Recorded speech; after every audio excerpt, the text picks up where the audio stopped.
സ്നേഹം കൊതി തീരുന്നില്ലേ, നിൻ സാമീപ്യം മതിയാകുന്നില്ലേ. ഈ സ്നേഹം കൊതി തീരുന്നില്ലേ, നിൻ സാമീപ്യം. ഇതുപോരായേ, ഇതുപോരായേ, ഇതുപോരായേ, ഇതുപോരായേ, നിൻ സാമീപ്യം പോരായേ, നിൻ സാന്നിധ്യം പോരായേ, നിൻ സാമീപ്യം പോരായേ, നിൻ സാന്നിധ്യം പോരായേ.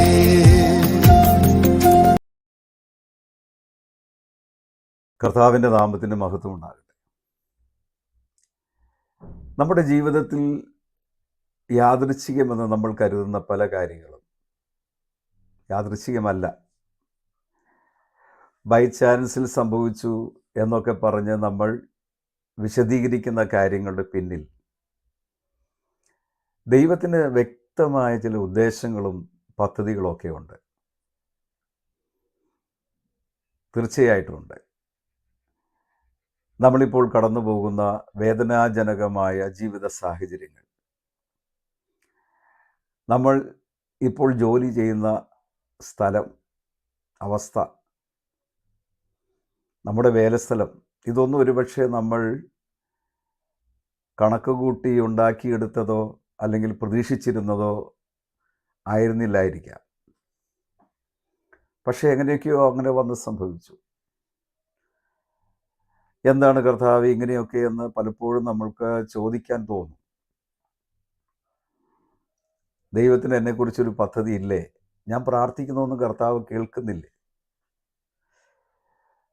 എന്താണ്, കർത്താവ് കൈവിട്ടുവോ? പക്ഷെ അങ്ങനെയല്ല. ദൈവത്തിന് അതിൻ്റെ പിന്നിൽ വ്യക്തമായ ഒരു പദ്ധതിയുണ്ട്.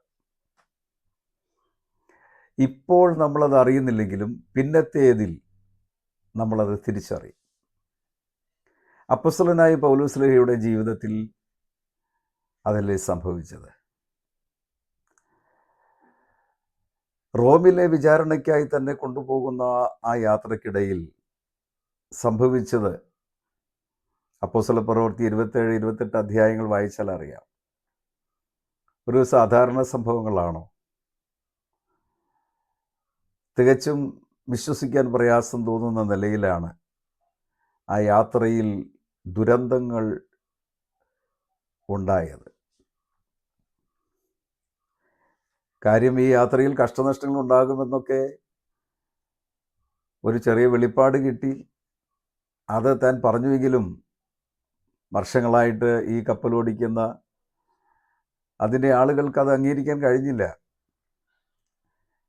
അവർ കപ്പൽ മുന്നോട്ടെടുത്തു. പിന്നീട് മന്ദമാരുതൻ വീശുന്നു. സാഹചര്യങ്ങളൊക്കെ വലിയ കുഴപ്പമില്ലാതെ പോകുന്നു. അതുകൊണ്ട് കാര്യം സാധിച്ചു എന്ന് അവർക്കും തോന്നി. പക്ഷെ പെട്ടെന്നാണ് അന്തരീക്ഷം മാറുന്നത്. ഈശാനമൂലൻ വരുന്നു. പിന്നെ കപ്പൽ ഇളകുന്നു.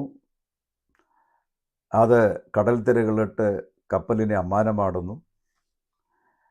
അത് പാറക്കെട്ടുകൾക്ക് ഇടിച്ച് തകരുന്നു.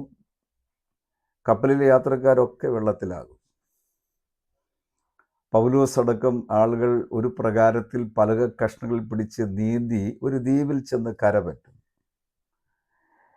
ഇങ്ങനൊരു ദ്വീപിനെ കുറിച്ച് അവിടെ ചെല്ലുമെന്നോ അങ്ങനെ ഒരു സ്ഥലത്ത് എത്തേണ്ടതാണെന്നോ ഒരു ധാരണ ആർക്കും ഇല്ല കേട്ടോ. പക്ഷെ അവിടെ സംഭവിച്ച കാര്യങ്ങളെല്ലാം അത്ഭുതവാകമായ കാര്യങ്ങളാണ്. അവിടെ ചെന്നിട്ടും ദുരന്തങ്ങളുടെ ആക്രമണം അവസാനിക്കുന്നില്ല. തണുത്ത് വിറച്ച് ചെന്ന പാവങ്ങൾ തീ കായാനായിട്ട് വിറക് കൂട്ടി തീ കത്തിച്ച് തീ കാഞ്ഞുകൊണ്ടിരിക്കുമ്പോൾ വിറക് പെറുക്കിയിട്ടുകൊണ്ടിരുന്ന പൗലോസിൻ്റെ കയ്യിൽ ഒരു അണലി പറ്റി. അപ്പോഴേക്കും അടുത്ത വിഷമമായി. ഈ മനുഷ്യനൊരു കൊലപാതകനാണ്.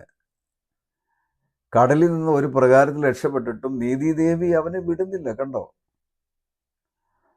എന്നൊക്കെ പറഞ്ഞ് അവനെ ശപിക്കുക മാത്രമല്ല, പൗലോസ്ലീഹ ചത്ത് വീഴുന്നത് കാണാൻ നോക്കിയിരിക്കുക. എന്തൊരു കഷ്ടമാണല്ലേ. അഭിഷിക്തനാണ്, ദൈവത്തിൻ്റെ പ്രത്യേകമായ നിയോഗമുള്ള ദൈവദാസനാണ്, വെളിപ്പാടുകളുടെ ആധിക്യമുള്ള പുരുഷനാണ്. പല പ്രാവശ്യം കർത്താവ് ഇറങ്ങി വന്ന് ഫേസ് ടു ഫേസ് സംസാരിച്ചിട്ടുള്ളൊരു മനുഷ്യനാണ്. പക്ഷെ ഇങ്ങനെ ഈ ജീവിത സാഹചര്യങ്ങളിലൂടെ എന്താ കടന്നു പോകുന്നത്? അതൊരു അസാധാരണമായ കാര്യമല്ലേ. പക്ഷെ അവിടെ നോക്ക്, പൗലൂസിൻ്റെ ഡെഡ് ബോഡി കാണാൻ നോക്കിയിരുന്ന ആളുകൾ ആശ്ചര്യപ്പെട്ടത് മരിക്കുന്നില്ലെന്ന് മാത്രമല്ല, ആ അണലിയെ കുടഞ്ഞ് തീയിലേക്കിട്ടു. അദ്ദേഹത്തിന് ഒരു കുഴപ്പം പറ്റുന്നില്ല. ആ ദ്വീപ് പ്രമാണിക്ക് വേണ്ടി പ്രാർത്ഥിച്ചു, രോഗസൗഖ്യമുണ്ടായി. ബർബരന്മാരുടെ ആ ദ്വീപിൽ വലിയ സന്തോഷമാണ് ഉണ്ടായത്. സാഹചര്യങ്ങളൊക്കെ പെട്ടെന്ന് മാറി, കാർമേഘങ്ങൾ മാറി, ദുഃഖാകുലമായ അന്തരീക്ഷം മാറി. അന്തരീക്ഷത്തിനൊക്കെ വലിയ വ്യത്യാസമുണ്ടായി. പിന്നീട് നമ്മൾ കാണുന്നത് പല കഷ്ണത്തിൽ പിടിച്ച് നീന്തി ഒരു പ്രകാരം കരയ്ക്ക് ചെന്ന് അവരെ ഒരു കപ്പൽ കയറ്റി വിടുന്നതാണ്, നിറച്ച് സാധനങ്ങളൊക്കെ ആയിട്ട്. ഇന്ന് ആ മെലിത്ത ദ്വീപ്, മാൾട്ട ദ്വീപ് ക്രിസ്ത്യൻ ദ്വീപാണ്. അപ്പം അങ്ങനെ ഒരു പ്രോഗ്രാം പൗലോസിൻ്റെ അജണ്ടയിൽ ഉണ്ടായിരുന്നില്ല. അദ്ദേഹത്തിനെ കുറിച്ച് ഒരു ധാരണയില്ല. തികച്ചും യാദൃച്ഛികമായി സംഭവിച്ചതാണ്. അപ്പോൾ ചിന്തിച്ചേ, ആ കപ്പൽ ഛേദവും ആ തകർച്ചകളും, കടലിൽ പല കഷ്ണത്തിൽ പിടിച്ച് നീന്തി പ്രാണനോട് പോരാടി, പ്രാണന് വേണ്ടി പോരാടി ദ്വീപിൻ്റെ കരക്കടിഞ്ഞതും അണിൽ കടിച്ചതും അണിൽ പറ്റിപ്പിടിച്ചെന്നാണ്. ഇതൊക്കെ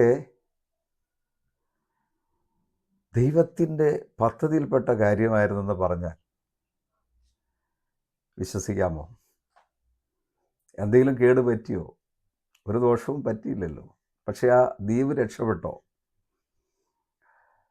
നഷ്ടപ്പെട്ടതിന് പകരം മടക്കി ഒരു കപ്പൽ കൂടെ തന്നല്ലേ അവർ വിട്ടെ. സ്തോത്രം. അതാണ് എല്ലാ കഷ്ടങ്ങളുടെയും പിന്നിൽ ദൈവത്തിന് ഒരു പദ്ധതിയുണ്ട്, ഒരു പ്ലാനുണ്ട്. അദ്ദേഹം റോമിൽ പോയതുപോലെ ഇവർ ആരും പോയിട്ടുണ്ടാവില്ല. തികച്ചും അസാധാരണമായ ജീവിത വഴികളാണ് നമുക്കുള്ളത്. ഓർക്കുക, കൊടുങ്കാറ്റിൻ്റെ നടുവിലും പെരുവെള്ളത്തിൻ്റെ നടുവിലും ദൈവത്തിന് വഴികളുണ്ട്. വിശ്വസിക്കുക.